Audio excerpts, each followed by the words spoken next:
बिहार विधानसभा चुनाव को लेकर सभी राजनीतिक दलों ने कमर कस ली है। ओवैसी की पार्टी AIMIM ने भी बिहार चुनाव के लिए उम्मीदवारों की पहली लिस्ट जारी कर दी है, जिसमें 26 नाम हैं। उनकी पार्टी ने ऐलान किया है कि इस बार 100 सीटों पर AIMIM चुनाव लड़ेगी। अब ओवैसी के 100 सीटों पर चुनाव लड़ने को लेकर राजनीतिक प्रतिक्रियाएं आ रही हैं।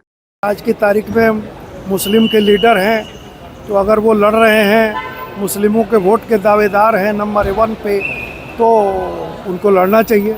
जबकि विपक्ष के नेता ओवैसी की पार्टी को बीजेपी की बी पार्टी बता रहे हैं और हमलावर हैं।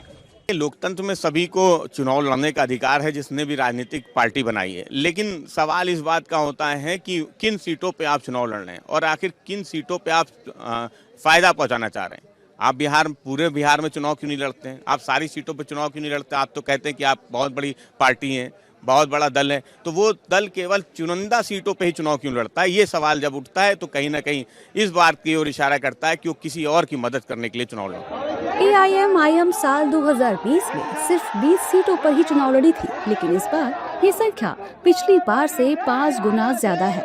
जीत कितनी सीटों पर होगी ये तो जनता तय करेगी, लेकिन हाँ, ये साफ है कि 100 सीटों पर चुनाव लड़ने से विपक्ष के मुस्लिम वोट जरूर कटेंगे।